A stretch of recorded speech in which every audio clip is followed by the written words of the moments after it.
আসসালামু আলাইকুম ওয়া রাহমাতুল্লাহি ওয়া বারাকাতুহু। সম্মানিত দিনী বোনেরা, আপনারা সকলে কেমন আছেন? আশা করি আল্লাহ সুবহানাহু ওয়া তাআলার রহমতে আপনারা সকলে ভালো আছেন। আমিও ভালো আছি আলহামদুলিল্লাহ।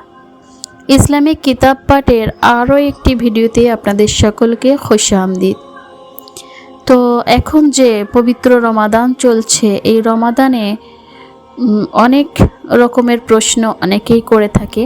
তার মধ্যে একটি হচ্ছে যে সমাজে এক শ্রেণীর মানুষ মনে করে যে তারাবি ও তাহাজ্জুদ পৃথক পৃথক সালাত।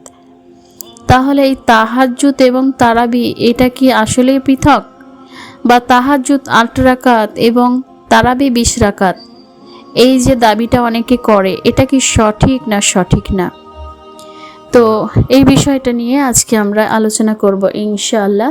তার আগে সম্মানিত বোনেরা, আপনারা যারা ইউটিউব থেকে ভিডিওটি দেখছেন চ্যানেলটা সাবস্ক্রাইব করবেন, এবং ফেসবুক থেকে দেখলে আপনারা অবশ্যই পেজটি ফলো দিবেন ইনশাআল্লাহ, যাতে করে পরবর্তী ভিডিওগুলো আপনাদের কাছে যায় এবং আপনারা ইসলামের মাসাইলগুলো এবং সহিহ হাদিসগুলো জানতে পারেন ইনশাআল্লাহ।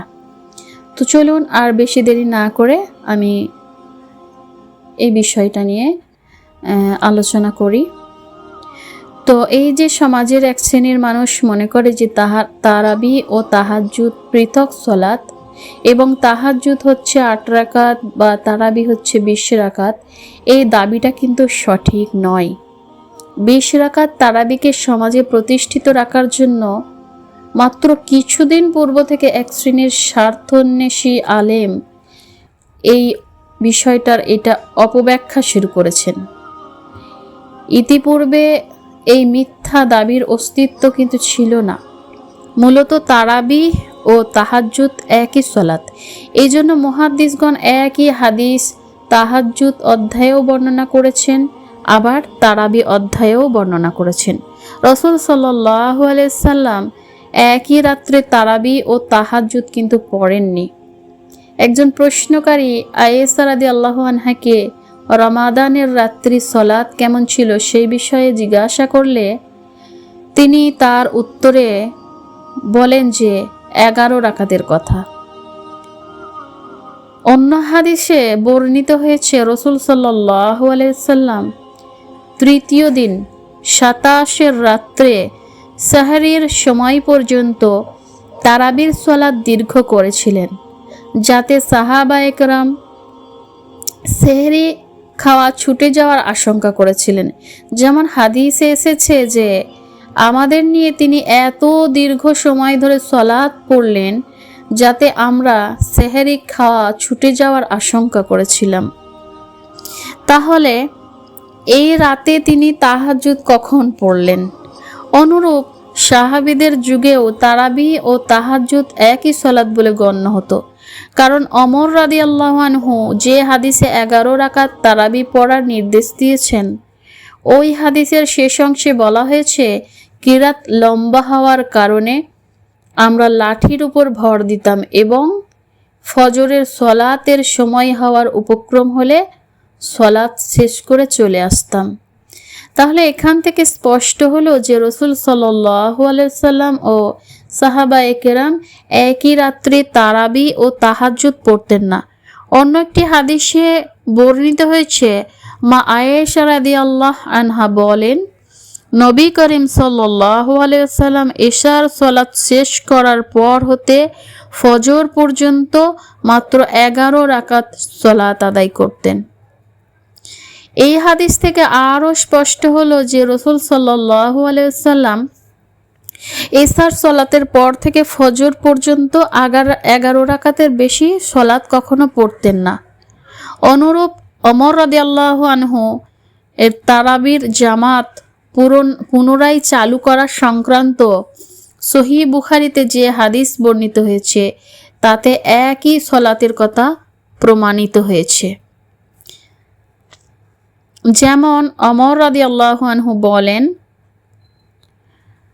তবে তারা যা পড়ছে তার চেয়ে উত্তম সেটাই যার জন্য তারা ঘুমাতো, অর্থাৎ শেষ রাতের সালাত, তবে লোকেরা প্রথম অংশেই পড়ত। হানাফি মাযহাবের পূর্ববর্তী আলেমগণ কেউই এটা অপব্যাখ্যা করেনি, বরং তারা সকলেই তারাবি ও তাহাজ্জুদকে একই সলাত গণ্য করেছেন। এমনকি 20 রাকাতের বর্ণনাটিকে তারা প্রত্যেকেই মা আয়েশা রাদিয়াল্লাহু আনহার হাদিসের বিরোধী বলে উল্লেখ করেছেন। যেমন হেদায়ার ভাষ্যকর আল্লামা ইবনুল ইমাম আল্লামা জাইলাই বদরুদ্দিন আইনি বলেছেন যে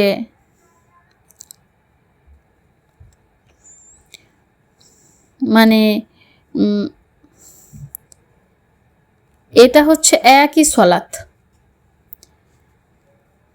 যখন মানুষ এটা রাতের প্রথমাংশে পড়ে তখন তার নাম হবে তারাবি, আর যখন শেষ অংশে পড়বে তখন তার নাম হবে তাহাজ্জুদ। তো সুতরাং এটা থেকে আমরা বুঝতে পারছি যে তাহাজ্জুদ এবং তারাবি সলাত একই।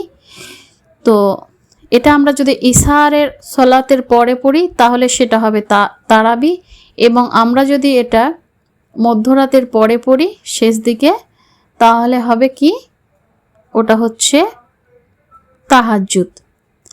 তো সম্মানিত দিনী বোনেরা, আশা করি আপনারা এই বিষয়টা বুঝতে পেরেছেন। আপনারা যারা ভিডিওগুলো শুনছেন অবশ্যই আপনাদের পরিচিত দিনী বোনেদের সঙ্গে শেয়ার করবেন, যাতে করে সবাই এই বিষয়টা জানতে পারে। এটা আপনার সদকায়ে জারিয়া হিসেবে কাজে লাগবে ইনশাআল্লাহ। আল্লাহ সুবহানাহু ওয়া তাআলা আমাদের সকলকে সহি বুঝ দান করুন এবং সহিভাবে হাদিসগুলো আমল করার তৌফিক দান করুন। জাযাকুমুল্লাহ খাইর, বারাকাল্লাহু ফিকুম।